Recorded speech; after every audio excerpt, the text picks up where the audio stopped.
Sabbath Bloody Sabbath is a perfect album. It combines the hard riffs of Black Sabbath's previous work with some prog sensibilities and creates a masterpiece.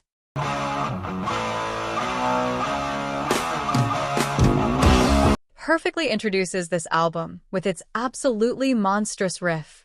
Its lyrics reveal the legal struggles that the band's going through. However, it does so through very poetic lyricism. We are far away from the generic lyricism of their debut and Paranoid. This song also introduces the sonic duality of this album, with a brutal heavy riff followed by a soft relaxing section. This process repeats before leading into a brutal riff for the bridge.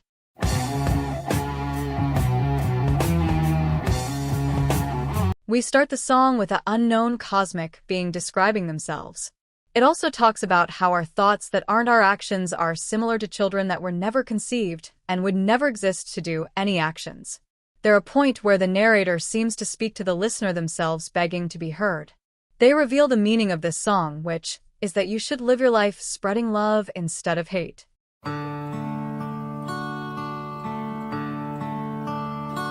Fluff is one of the beautiful songs I've ever heard, and it came from Black Sabbath of all people. It's so peaceful and relaxed throughout the song. It feels the sonic version of heaven. It feels like it would be a beautiful ending to the album. Don't get me wrong, I like how they end the album with Spiral Architect, and I think it works amazingly. I'm simply saying this would have also been an interesting choice to close things off.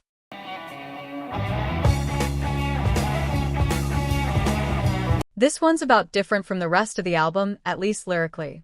While this song's about cosmic truths, this one's simply about a relationship. However, in a way, it does connect to the other song's themes. It's about being helplessly and happily in love with someone and being happy, which is essentially what the other three songs were about, or at least chasing. This is where part of the album closes. You see, I believe there are two thematic arcs in this album, one in the first half, one in the second half.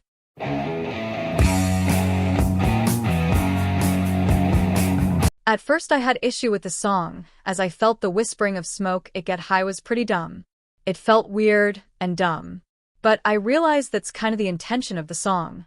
It's about a drug dealer convincing someone normal life is killing them and convinces them to get addicted, and watches the user's life fall apart, and the dealer tell them it's their own fault for trusting the dealer, and that's why their life completely fell apart.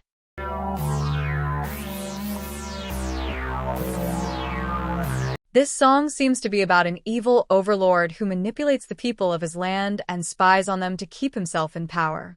He pretends to be a genius mastermind, but in reality, he's a pathetic scumbag who uses his power to hurt people and stroke his own massive ego. When the singer asks, "Who are you?" he means, who are you behind the mask, or like, who are you to do this to us when you're so pathetic?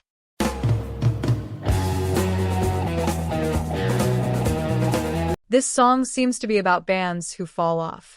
How they are instantly rising to the top in terms of popularity, however they don't focus on their future, they only live for the present and become egotistical. Then they fall off and they get abandoned by their fans and their pride takes a heavy blow. There's one lyric that I think is really good in the context of the song. When was the last time that you cried? It could be interpreted as the band needing to be knocked down a bit, but it could also be interpreted as the band having to pretend they're happy due to their fame.